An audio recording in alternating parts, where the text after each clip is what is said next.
Départ pour le Finistère, une pause café à Brou.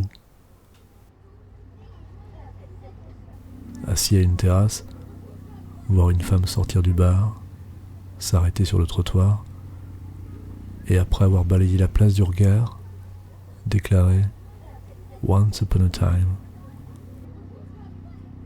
Autour du beffroi qui domine la place, 6 caméras de vidéosurveillance qui scrutent le quotidien. 15 août, 20.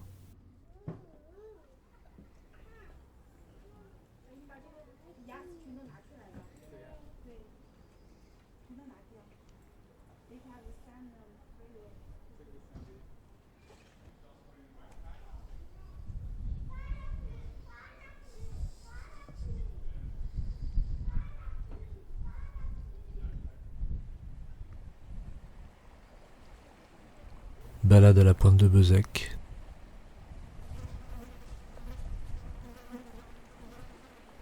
À Douarnenez, une mauvaise surprise. Le bouquiniste est fermé.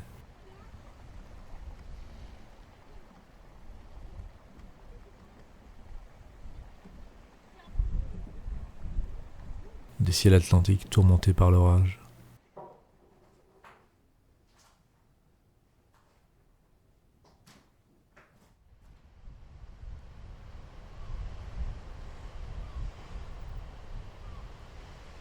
D'une manière générale, nous croyons que la psychologie des émotions esthétiques gagnerait à étudier la zone des rêveries matérielles qui précède la contemplation.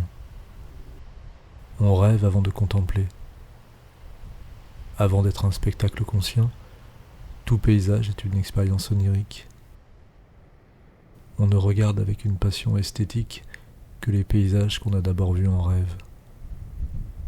C'est avec raison que Tieck a reconnu dans le rêve humain le préambule de la beauté naturelle.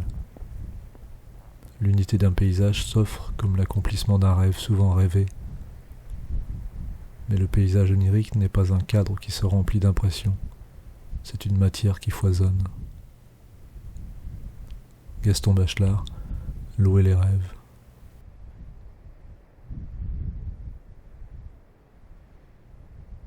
« 17 août, 20.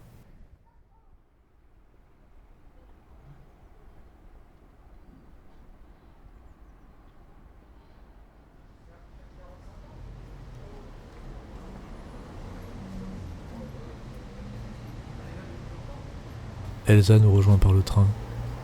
Nous allons la chercher à la gare de Quimper.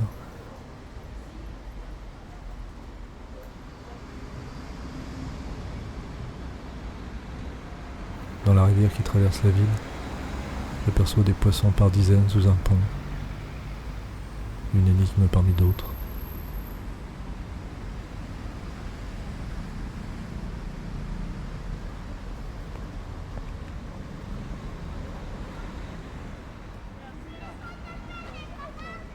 Près de la préfecture, une file d'attente d'une 50aine de mètres sur le trottoir.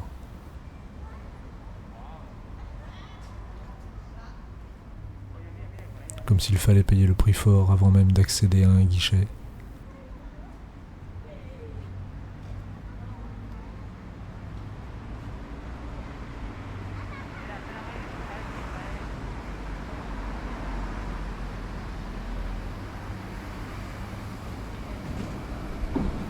Août, 20.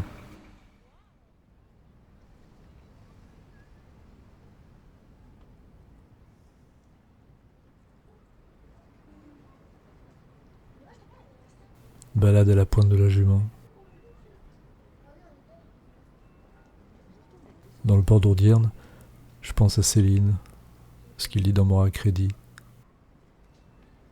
à propos de regarder l'activité d'un port, de jouir de l'instant.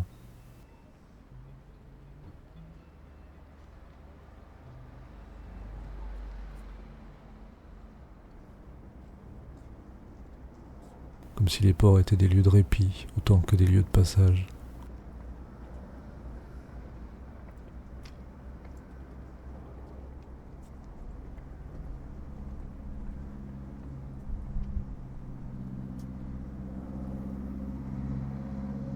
« 21 août, 20.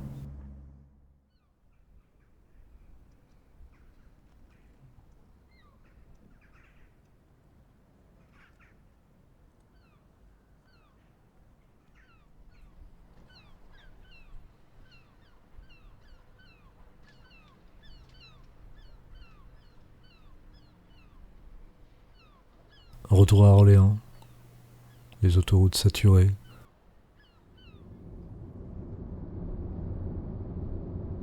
Et la conduite automobile qui de plus en plus se fait le reflet de l'individualisme ambiant.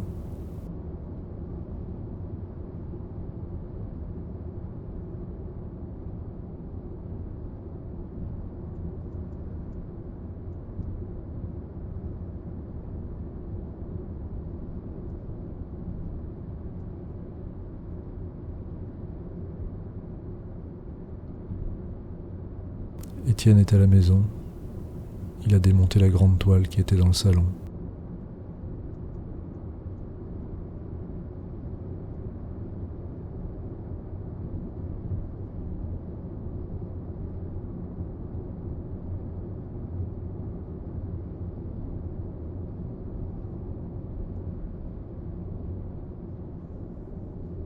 « 22 août, 20.